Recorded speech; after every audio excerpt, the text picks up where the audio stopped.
History की कई किताबों के मुताबिक हम इंडियंस लुटेरे थे और शहीद भगत सिंह और चंद्रशेखर आजाद कोई फ्रीडम फाइटर नहीं बल्कि आतंकवादी थे और आजादी में सुभाष चंद्र बोस का कोई योगदान ही नहीं था। लेकिन ये सब हम नहीं कह रहे बल्कि हिस्ट्री की उन किताबों से कह रहे हैं जिन्हें हम क्लास 6 से लेकर यूपीएससी जैसे कॉम्पिटिटिव एग्जाम तक में पढ़ते हैं। लेकिन आखिर हमें ये झूठा इतिहास क्यों पढ़ाया जा रहा है, और इससे अगर किसी ने पढ़ा नहीं है तो आज मैं आपको प्रूफ के साथ इन इन्फॉर्मेशन को दिखाऊंगा। तो चलिए जानते हैं इन सब सवालों के जवाब और साथ ही ये भी कि असली इतिहास क्या है। नंबर 1, शहीद भगत सिंह और उनके साथी आतंकवादी थे। बिपिन चंद्र द्वारा लिखी गई इंडियन स्ट्रगल फॉर इंडिपेंडेंस नाम की एक बुक को यूनिवर्सिटी के एक चैप्टर में हिस्ट्री बुक की तरह पढ़ाया जाता है। लेकिन इसी किताब के चैप्टर नंबर 20 में शहीद भगत सिंह, चंद्रशेखर आजाद और सूर्य सेन जैसे कई बड़े बड़े फ्रीडम फाइटर्स को आतंकवादी बताया गया है। ये वही फ्रीडम फाइटर्स हैं जिन्होंने देश के लिए अपनी जान कुर्बान कर दी थी, लेकिन फिर भी इस किताब में इन्हें एक आतंकवादी बताया हुआ है। वैसे तो इस किताब के सारे ऑथर्स इंडियंस ही हैं, लेकिन फिर भी इस किताब में कई सारे ऐसे फैक्ट्स बताए गए हैं जो आधे अधूरे हैं। दरअसल 1930 में जब गांधी जी अपनी फ्रीडम मूवमेंट चला रहे थे तो गरम दल के कई नौजवान नेता उनसे इत्तेफाक नहीं रखते थे, इसलिए इन नेताओं ने अपना खुद का रास्ता चुना और हथियार उठा लिया। इन नेताओं में शहीद भगत सिंह का नाम भी आता है। भगत सिंह ने हिंदुस्तान सोशलिस्ट रिपब्लिकन आर्मी नाम का एक ग्रुप बनाया। ये ग्रुप मेनली हथियारों के दम पर अपनी लड़ाई लड़ रहा था, लेकिन प्रॉब्लम ये थी कि इनके पास अपने मूवमेंट को चालू रखने के लिए ना तो पैसे थे और ना ही हथियार। इसलिए इन्होंने एक प्लान बनाया और उसके तहत इन्होंने अंग्रेजों के कुछ वेपन्स और पैसों पर रेड मारी, जिसे चिटागोंग मूवमेंट के नाम से जाना जाता है। लेकिन इस किताब में इसे एक टेरर एक्टिविटी बताया गया है, जो कि बिल्कुल झूठ है। नंबर 2, गांधी जी अंग्रेजों से लड़ने के लिए भारत वापस आए थे। हमें स्कूल से लेकर कॉलेज तक यही पढ़ाया जाता है कि गांधी जी भारत वापस इसलिए आए थे ताकि वो इंडिया की फ्रीडम मूवमेंट में हिस्सा ले सके, लेकिन ये बात पूरी सच नहीं है। गांधी जी ने अपनी किताब सत्याग्रह में ये बताया कि वो कभी भारत की आजादी के लिए वापस भारत नहीं आना चाहते थे, बल्कि उन्हें भारत बुलाया गया था। उनको वापस भारत बुलाने वाले शख्स थे गोपाल कृष्ण गोखले। गोखले गांधी जी के राजनीतिक गुरु थे और वे गांधी जी से पहली बार 1896 में साउथ अफ्रीका में मिले थे। उस वक्त गांधी जी साउथ अफ्रीका में अपना सोशल वर्क करते थे और गांधी जी की प्रतिभा को देखकर गोखले को लगा कि गांधी जी ही भारत की आजादी के लिए सबसे सही आदमी होंगे। इसलिए उन्होंने उसी साल गांधी जी को भारत वापस आने को कहा, लेकिन गांधी जी ने उनकी नहीं सुनी। पर फिर टाइम टू टाइम जब गोखले ने उन्हें बार बार समझाया तो आखिरकार 1914 में गांधी जी वापस भारत आने को तैयार हो गए। गांधी जी ने खुद माना है कि गोखले ही वो इंसान थे जिन्होंने उनके दिल में देशभक्ति जगाई थी। इसके अलावा जब गांधी जी भारत आए तो गोखले ने ही उनका पूरा खर्चा उठाया था। गांधी जी के साबरमती आश्रम से लेकर उनके इंडिया टूर का पूरा पैसा गोखले ने अपनी जेब से दिया था। नंबर 3,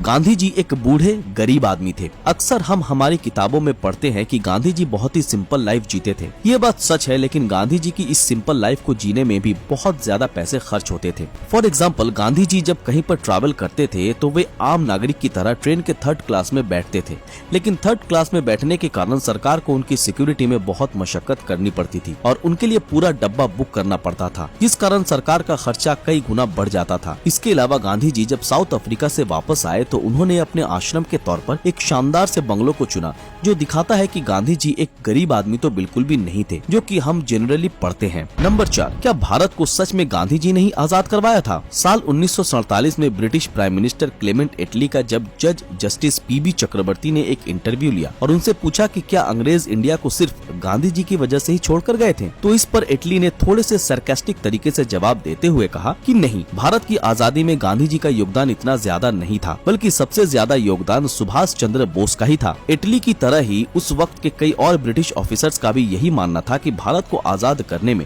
सबसे बड़ा योगदान सुभाष चंद्र बोस का था। ब्रिटिश प्राइम मिनिस्टर एटली और उनके इन साथी ऑफिसर्स की ये बात सही भी थी, क्योंकि भारत के आजाद होने के पीछे सुभाष चंद्र बोस की मिलिट्री पावर का बहुत बड़ा हाथ था। सुभाष चंद्र बोस के कारण ही इंडियन आर्मी अंग्रेजों से दूर होती चली गई और आखिरकार अंग्रेजों को घुटने टेकने पड़े। लेकिन अगर हम हमारी हिस्ट्री के टेक्स्ट बुक को देखें तो शायद हमें भारत की आजादी से रिलेटेड कुछ अलग ही देखने को मिलेगा। इन टेक्स्ट बुक्स में आज के बच्चों को एक तरफ जहां महात्मा गांधी, जवाहरलाल नेहरू और उस वक्त के कई बड़े बड़े कांग्रेस नेताओं के बारे में तो बताया जाता है, लेकिन वहीं दूसरी तरफ हमें सुभाष चंद्र बोस जैसे फ्रीडम फाइटर्स के बारे में बहुत कम पता चलता है। अब अगर आपको वीडियो यहाँ तक देखने के बाद ये लग रहा है कि आप देश के इतिहास से जुड़े सारे सच जान चुके हैं, तो आप जान लीजिए कि ये सच्चाई तो कुछ भी नहीं है, बल्कि आजादी के इतिहास के अलावा अभी हमारे इतिहास में और भी बहुत कुछ ऐसा बाकी है जिसे सुनने के बाद आपके पैरों तले जमीन खिसक जाएगी। लेकिन आखिर हमारी हिस्ट्री किताबें हमें झूठ क्यों सिखाती हैं? आज से कुछ साल पहले जब एक कॉलेज प्रोफेसर ने इतिहास के बारे में जानने के लिए एक NCERT किताब किताब का सहारा लिया तो उन्होंने देखा कि उस किताब में कई सारे ऐसे फैक्ट्स हैं जो बिल्कुल गलत थे। इसके बाद उस कॉलेज प्रोफेसर को डाउट हुआ और उसने क्लास 6 से लेकर 12 तक की सारी NCERT बुक्स को एक एक करके चेक किया। चेकिंग के दौरान उस प्रोफेसर ने देखा कि क्लास 6 से लेकर 12 तक NCERT की हर किताब में ऐतिहासिक तथ्यों से जुड़ी हुई बहुत सी गलतियां हैं। उस प्रोफेसर ने अपने डाउट को क्लियर करने के लिए इन किताबों को एक बार फिर देखा, लेकिन जब वो दोबारा पूरी तरह से श्योर हो गए तो उसने NCERT को एक RTI एप्लीकेशन भेजी। इसमें उसने खुद के द्वारा निकाले गए इन सारे गलत फैक्ट्स को लिखा और NCERT से इनका प्रूफ मांगा, पर NCERT ने कहा कि उनके पास इन फैक्ट्स से जुड़े कोई सबूत और रेफरेंस नहीं है। NCERT की इन हिस्ट्री बुक्स पर मार्क्सिस्ट आइडियोलॉजी रिफ्लेक्ट होती है। NCERT की क्लास 6 की हिस्ट्री बुक में एक चैप्टर में ऋग्वेद का रेफरेंस लेते हुए ये बताया गया है कि एंशिएंट टाइम में जो ज्यादातर लड़ाइयाँ होती थी वो जमीन और पानी के लिए होती थी, और लड़ाई के बाद जो भी दल जीतता था उसका लीडर लूटी हुई चीज को सभी लोगों में बराबर बांट दिया करता था। लेकिन इस किताब में लिए हुए रेफरेंस पर डाउट होता है, क्योंकि इस किताब में ऋग्वेद के बारे में लिखा गया है, लेकिन ऋग्वेद में ऐसी कोई भी बात लिखी हुई नहीं है, जो कि एक फॉल्स क्लेम है। इसी तरह कई और भी लोगों को जब NCERT की इन किताबों पर डाउट हुआ और उन्होंने NCERT से इनका रेफरेंस मांगा तो NCERT ने कोई भी क्रेडिबल रेफरेंस देने से मना कर दिया। NCERT की इन बुक्स में गलत फैक्ट होने के पीछे का सबसे बड़ा कारण है इसके ऑथर्स। इन किताबों को लिखने वाले ज्यादातर ऑथर्स JNU, अलीगढ़ मुस्लिम यूनिवर्सिटी और दिल्ली यूनिवर्सिटी से बिलोंग करते हैं, और इनमें से भी जो ज्यादातर बड़े ऑथर्स हैं वो JNU के सेंटर फॉर हिस्टोरिकल स्टडीज से बिलोंग करते हैं। अब इस बात में कोई परेशानी नहीं है कि कोई भी ऑथर किसी पर्टिकुलर यूनिवर्सिटी से बिलोंग करता है, लेकिन प्रॉब्लम इस बात से है कि JNU का सेंटर फॉर हिस्टोरिकल स्टडीज 1970 में बना था और उस वक्त इंडिया में लेफ्टिस्ट आइडियोलॉजी पावर में था, और क्योंकि किताब लिखने वाली इस कमेटी के ज्यादातर ऑथर मार्क्सिस्ट या फिर लेफ्टिस्ट विचाराधार से संबंध रखते थे, इसलिए इन किताबों में फैक्ट्स को तोड़ मड़ोड़ के बताया गया है और इन्हीं ऑथर्स द्वारा लिखी हुई किताब स्कूल से लेकर कॉम्पिटिटिव एग्जाम तक काम आती है। फिर बाद में जब NCERT ने इन हिस्ट्री बुक्स में बदलाव करने की तैयारी की, तब भी बड़ी बड़ी यूनिवर्सिटीज की इन कमेटीज ने